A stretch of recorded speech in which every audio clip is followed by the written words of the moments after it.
سنجیدہ ہوئے کہ اسی وقت آپ صلی اللہ علیہ وسلم نے نماز پڑھانے کے بعد وہاں پر ایک خطبہ دیا جس میں آپ نے اللہ کی راہ میں خرچ کرنے کے بارے میں ترغیب دلائی اور کہا کہ صدقہ کرو، خواہ ایک کھجور ہی کرو تو ایک کھجور کے ذریعے اپنے اور دوزخ کے درمیان آڑ قائم کر لو، اللہ کی راہ میں خرچو۔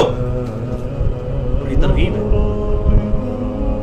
ذرا جیب ڈھیلی ہوگی تو پتہ چلے گا نا کون دودھ پینے والا مجنون اور کون قربانی کرنے والا ہے۔ مال ہی تو ہے نا جو اللہ سے دور کر دیتا ہے۔ اسی لیے جب بھی آپ قرآن حکیم میں دیکھیں سب سے زیادہ جس چیز پر زور ہے نا وہ اللہ کی راہ میں خرچ کرنا ہے، مساکین کو کھانا کھلانا۔ تو آپ صلی اللہ علیہ وسلم نے اپیل کی تو ایک انصاری صحابی گھر گئے، انہوں نے جتنا سامان تھا لپیٹا ایک بوری میں ڈالا، اور صحابہ کہتے ہیں ہم دیکھ رہے تھے کہ وہ بوری اتنی وزنی تھی کہ اسے اٹھائی بھی نہیں جا رہی تھی، وہ گھسیٹتا ہوا لے کے آیا مسجد کے صحن میں لا کے سب کے سامنے رکھا۔ اب جب اس نے یہ کام کیا اب باقی لوگوں کو بھی شرمندگی ہوئی کہ یار اس بندے نے اتنی قربانی کی ہے، فوراً ریسپانس کیا ہے، تو لوگ اپنے اپنے گھروں کو گئے اور لا کے انہوں نے سامان اکٹھا کرنا شروع کیا۔ اس ایک بندے کی اعلانیہ، یہ مجھے اعلانیہ سے یاد ہے، اعلانیہ اس کام کی وجہ سے ترغیب ہوئی اور مسجد میں ڈھیر لگ گیا۔ آپ صلی اللہ علیہ وسلم اتنے خوش ہوئے کہ آپ کے دندان مبارک جو ہے وہ ظاہر ہو گئے۔ پھر آپ نے فرمایا کہ جس نے اسلام میں اچھا طریقہ جاری کیا سنتن حسنتن، اور جس نے اس پر عمل کیا تو جتنے لوگ اس پر عمل کریں گے اس کا ثواب بھی ان کو ملے گا اور ان کے ثواب میں بھی کمی نہیں آئے گی، اور جس نے اسلام میں برے طریقے کو جاری کیا سنتن سیئتن، یہ بدعتن حسنتن اور بدعتن سیئتن نہیں ہے، سنتن حسنتن ہے، یہ سنتن حسنتن۔ تو جس نے برے طریقے کو جاری کیا تو جتنے لوگ اس پر عمل کریں گے اس کا وبال بھی اس پر ہوگا، اور جو کام کرنے والے ہیں ان کے بھی عذاب میں کمی نہیں آئے گی۔ یہ ہے وہ آخری حصہ پڑھتے ہیں اسلام میں جس نے اچھا طریقہ جاری کیا، اور بھائی یہ اچھا طریقہ نہیں ہے وہ کہ تم بدعتاں بڑھاندے رہو اسلام وچ، وہ ہے کہ اسلام کی باؤنڈریز کے اندر جس طرح اب ہم یہ ویڈیو ریکارڈنگ کر رہے ہیں یہ اسلام میں اچھا طریقہ ہے۔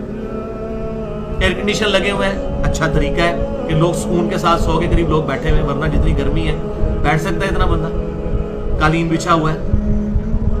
ہوائی جہاز میں سفر ہے، کہاں 4 مہینے کے اندر لوگ ذلیل و خوار ہو کر اور رشتہ داروں سے گلے مل کے جاتے تھے، پتہ نہیں راستے میں قافلے بھی لوٹے جاتے تھے، زندہ بھی واپس آنا ہے کہ نہیں، اور کہاں جو ہے وہ آج اسلام آباد سے جدہ کی فلائٹ 4 گھنٹے کی ہے، کدھر 4 مہینے یہ اسلام میں اچھا طریقہ ہے۔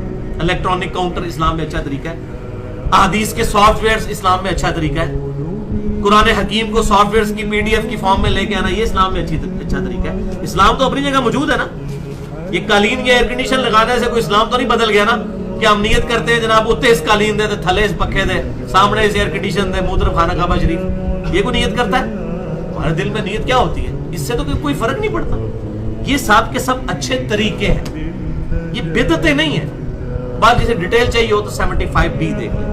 تو اعلانیہ کریں یا چھپا کر، من قبل ان یاتی یوم لا بیع فیہ ولا خلال، اس دن سے پہلے کہ جس دن نہ تو کوئی دوستی کام آئے گی اور نہ ہی کوئی فدیہ قبول کیا جائے گا۔ دنیا میں تو آپ رشوت دے کے چھوڑ سکتے ہیں نا، دنیا میں لوگ چھوٹ جاتے ہیں، لیکن اللہ تعالیٰ کو رشوت دے کے کون چھڑا سکتا ہے؟ یا دوستی یاری کون نبھا سکتا ہے؟ من ذا الذی یشفع عندہ الا باذنہ، کون ہے جو اللہ کے حضور سفارش کرے مگر اس کے اذن کے ساتھ؟ اللہ کو کون سفارش کس لیے کی جاتی ہے دنیا میں؟